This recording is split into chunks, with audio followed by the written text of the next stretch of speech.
시청자 여러분 안녕하십니까? VOA 뉴스투데이 시작합니다.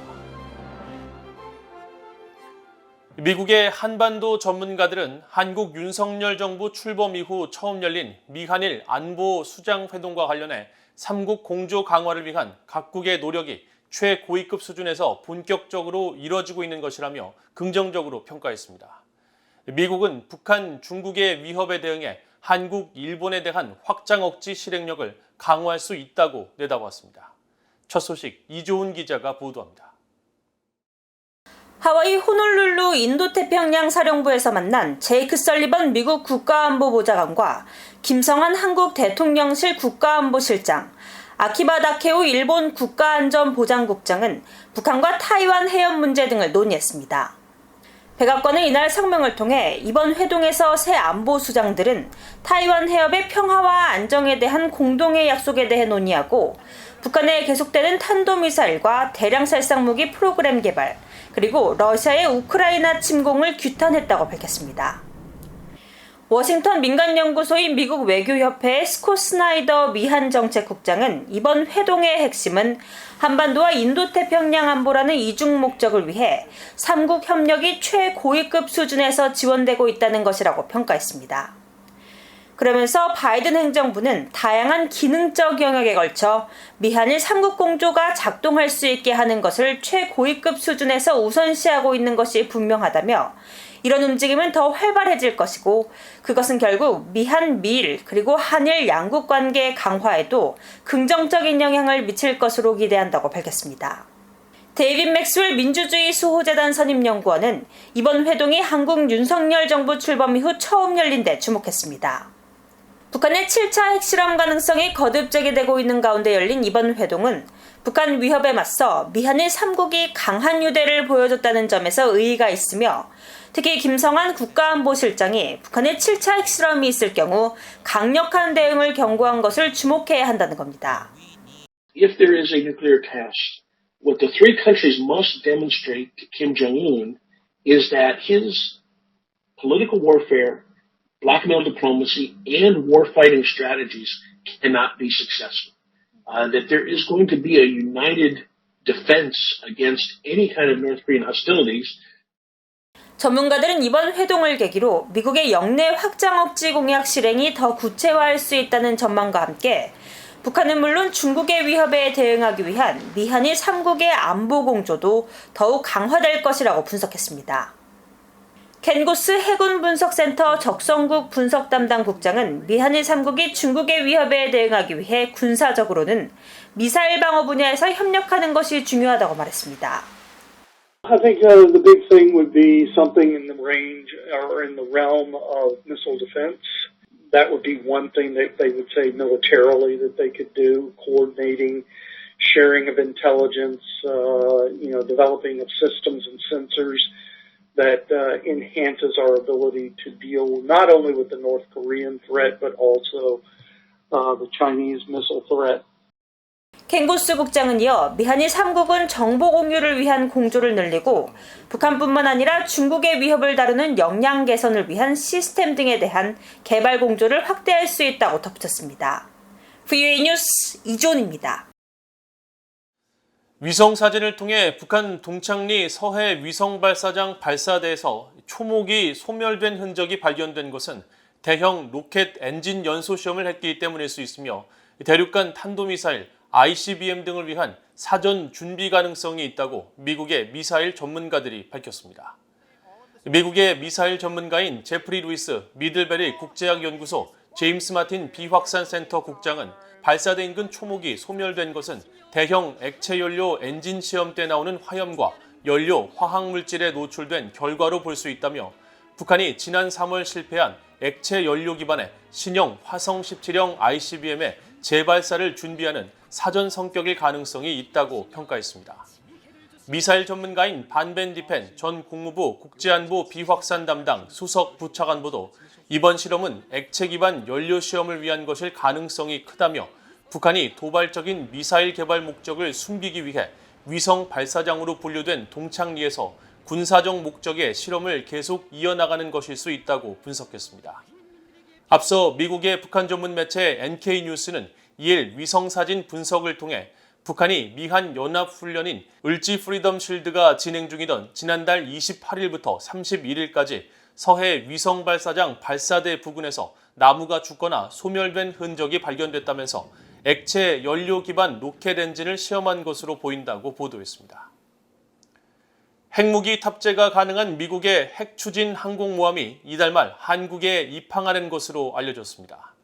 연합뉴스 등 한국 언론은 2일 정부 소식통을 인용해 미 7함대 소속 핵추진 항모 로널드 레이건함이 이달 말 부산에 입항한 뒤 동해에서 한국 해군과 연합훈련을 하는 일정이 한미 간에 조율되고 있다고 보도했습니다. 이번에 한국을 방문하는 레이건함은 일주일가량 머물면서 해상연합훈련과 친선 교류 활동 등을 벌일 것으로 알려졌으며 한국 해군은 이지스 구축함 등을 파견해 연합훈련에 참가할 것으로 예상되고 있습니다. 이에 대해 미국 국방부의 마틴 메이너스 대변인은 VOA에 함정의 이동에 대해 언급하지 않는다면서 즉답 대신 한국과 일본 방위에 대한 우리의 공약은 철통 같다는 입장을 밝혔습니다. 유엔 대북 제재로 무기류 거래가 금지된 북한이 여전히 소형 무기 수출입 활동을 하고 있다는 내용의 민간 연구기관 보고서가 공개됐습니다. 이 보고서에 따르면 2015년부터 2021년 사이 북한이 가장 많이 수출한 무기는 수류탄과 지뢰 등 탄약류였습니다. 박승혁 기자가 보도합니다. 미국의 북한 전문 웹사이트 38노스는 1일 북한의 소형 화기 및 경량 무기 무역이라는 제목의 보고서를 통해 북한이 최근까지 일부 유엔 회원국들과 무기 거래를 하고 있다고 밝혔습니다. 보고서는 국제상품 분류 체계 HS 코드와 관련한 북한 무역 현황을 조사한 결과 회원국들이 근래 북한으로부터 가장 많이 수입한 것은 HS 코드가 93으로 시작하는 상품이라고 전했습니다. HS 코드 93은 권총, 총검, 수류탄, 지뢰 등 개인이 휴대할 수 있는 소형 무기 품목을 대부분 포함합니다. 보고서는 특히 유엔 회원국의 북한산 소형 무기 수입은 대북 제재가 본격화한 2011년 이후 크게 줄었지만 2015년부터 조금씩 증가세를 보였다고 지적했습니다. 그 결과 2015년부터 2021년까지 6년간 회원국들이 북한에서 수입한 소형 무기의 거래액은 170만 달러에 이르며 이는 북한발 수입품 중 최대 규모라고 전했습니다.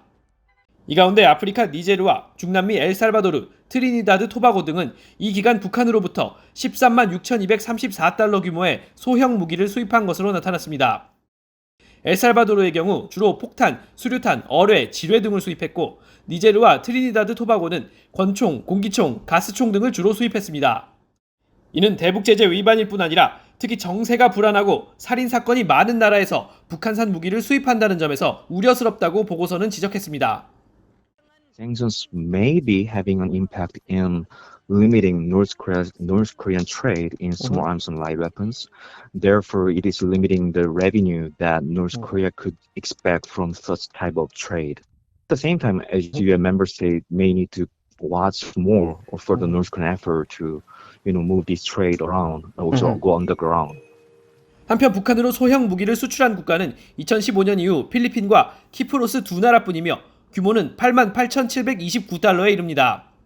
보고서는 이 같은 북한의 소형 무기 무역 현황에 대해 일부 유엔 회원국들이 대북 무기 금수 조치를 제대로 지키지 않고 있다면서 관련 당국은 물론 각국의 확실한 제재 이행이 필요하다고 분석했습니다. VOA 뉴스 박승혁입니다.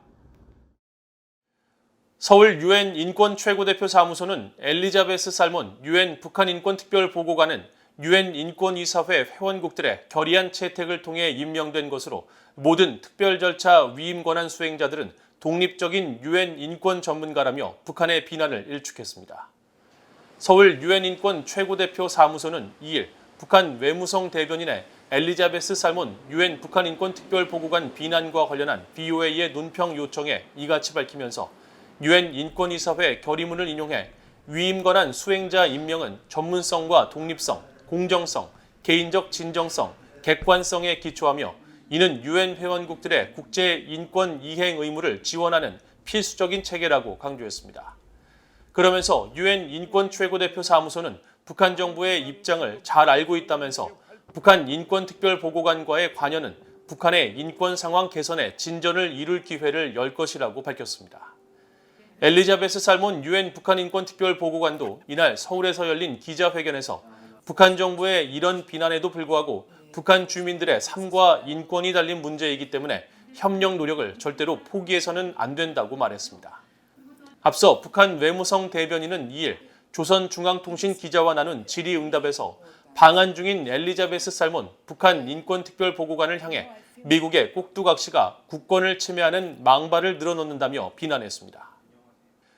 북한 주재 러시아 대사가 북한 내 신종 코로나 바이러스 감염원을 한국의 대북전단으로 지목한 북한의 주장에 동조한 데 대해 유럽연합은 코로나 감염원은 과학적인 연구 결과로 결정한다며 해당 주장을 일축했습니다. 유럽연합 대변인은 1일 VOA에 최근 알렉산드르 마체고라 북한 주재 러시아 대사가 러시아 국영 언론과의 인터뷰에서 북한의 검증 결과 신종 코로나 바이러스는 한국에서 왔다는 것을 확인했다는 주장에 대한 논평 요청에 이같이 답했습니다.